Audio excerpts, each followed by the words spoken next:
Hello, I'm Lindsey Rogerson. I'm the chair of the Financial Services Consumer Panel's European group. If I perhaps just take a second to explain, these aren't my slides, so don't get confused, who the Consumer Panel are. We are part of the framework of UK financial services. We were in the original Act. The Consumer Panel will continue over into the new FCA, which is coming down the line. There is a practitioner panel, there is a small business panel, and there is a consumer panel. And we represent the different constituent parts of financial services, and we are a sounding board for the FSA when they're thinking about policy. We are also we respond to their consultations, respond to EU consultations, but we also question the regulator when we don't think it's using its powers correctly, and so very much the consumer voice. We are only consumers. We're different from the user groups that have been set up in the European structure. We are you can't be a regulated professional and be on the consumer group. So there's a couple of journalists like myself, academics, marketeers, economists. That's who we are.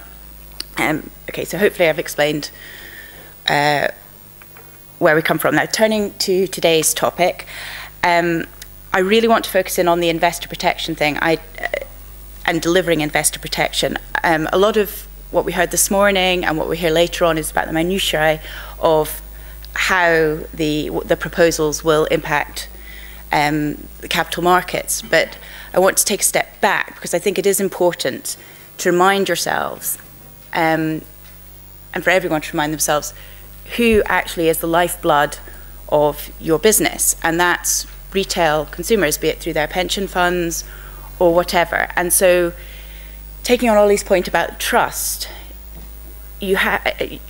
why are we where we are with transparency? We're where we are because there is a complete lack of trust. I wanted to just read a tiny paragraph from the Commission's Consumer Markets Scoreboard. This is from 2010, but I very much doubt it got any better in 2011. It says, the 2010 scoreboard shows that the market for investments, pensions and securities ranks worst out of 50 consumer markets for overall market performance, worst for ease of comparing products and services sold by different suppliers, worst in trust that suppliers will respect consumer protection rules, fourth worst in experiencing problems, and worst for overall satisfaction. I mean, it's the bottom of the pile, and so that's our starting point, and that's certainly, as a retail investor, that's what we hope will be addressed by transparency. Now, if I can work out how to turn the slides on. Yeah. So that said, transparency is not tick a box, job done, investors will always be protected. It has to be meaningful, it has to be understandable, it has to be comparable. So much of what you're talking about today will never hit the retail consumer in the face.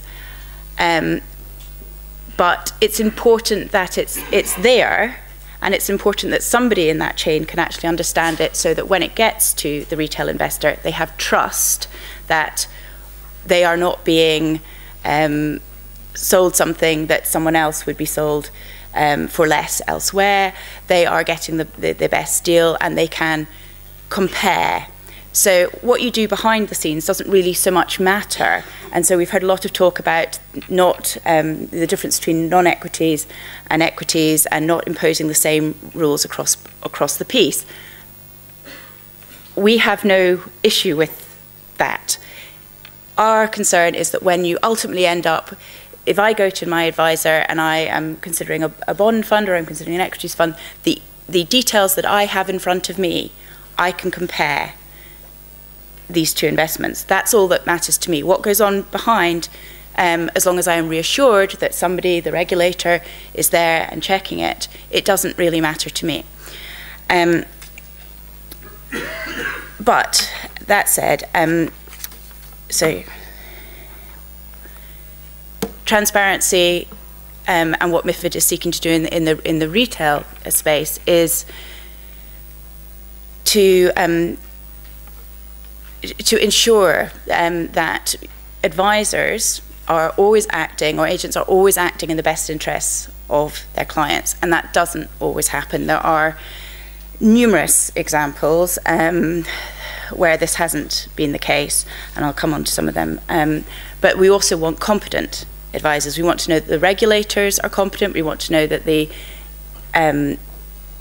face-to-face advisors are competent. We want to know that people all the way up the chain are actually competent to make the decisions that they are doing, and so trust comes back all the way up.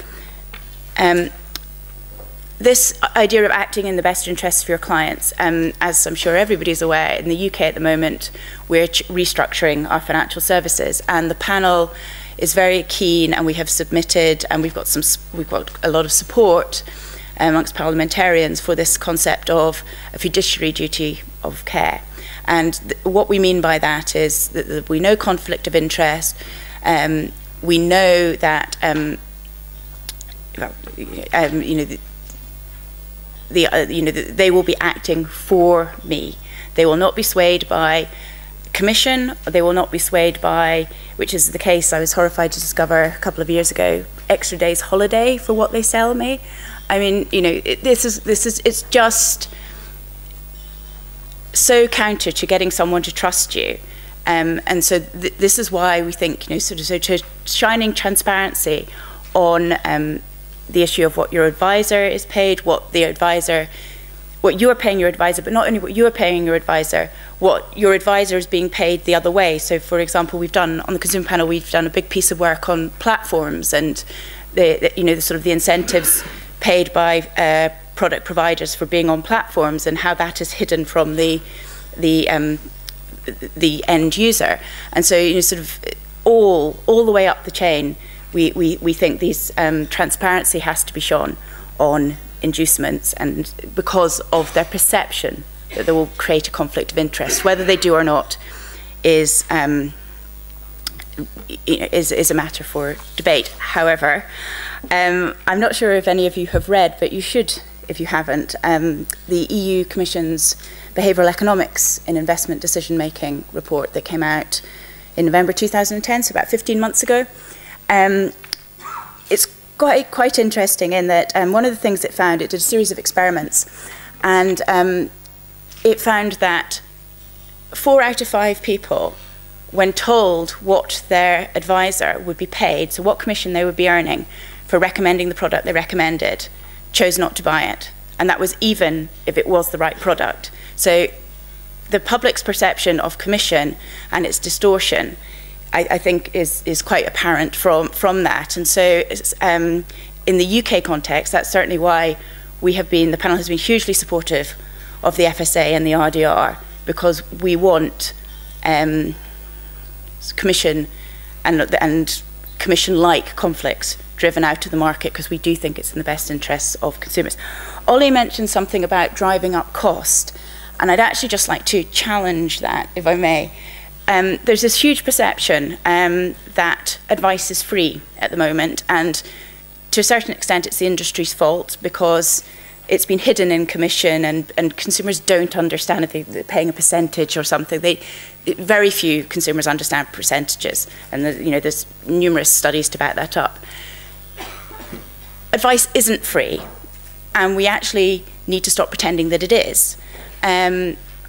Which did some research just a couple of months ago now with the banks in the UK, and they sent in a bunch of pensioners to buy a simple bond, and in most cases, more often than not, the advisors actually told them there was no cost to them, no cost to the buyer in the product bought. And this is hugely wrong. In some cases, there were thousands of pounds to be paid out of this bond, and so this is what we have to get away from. And if people know a flat fee, they can debate how they pay for it. They might pay for it through a percentage on an ongoing basis, but they have the right to know what they are currently paying, so they can understand what they will be asked to pay in future. And I think that's a very important thing that we can seek to do through MiFID, and we're already there, or we will be there in the UK.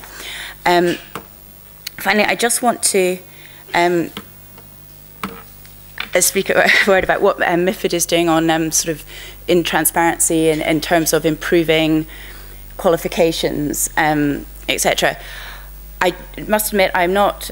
I don't know what the situation is like across the rest of Europe, but in the UK, at the moment, you can get investment advice from somebody who is basically a high school graduate. It's called level 3. It sounds very impressive, but when you actually tell investors, retail investors, you know, I would not buy an investment product from an 18-year-old A-level student, but that's the level to which we are in the UK. The RGR will raise this to level 4, which again is equivalent to first-year university. The panel is on the record as saying we want this to be much higher. We think it should be at least level 5. But this is the point. If you want people to trust the industry and bring money into the industry, you have to be honest about qualifications. You have to, and the level of them. You have to reassure people that people are confident enough to understand the risk of the client and also understand the nuances of the product they are selling. And I will just finish in 1 second, but on the issue of risk, there was a piece of European research where assessing suitability, where Britain came, I think, 4th from the bottom of 27 countries. And there was certainly another piece of work which the FSA did last January, which found alarming levels of financial advisors who could not accurately assess the risk. And that's a fundamental. So, you know, this idea of raising qualifications and being transparent is very, very important if we're going to get back to trust, and you need the trust, otherwise people are not going to put the money into Simon's company and invest. So thank you.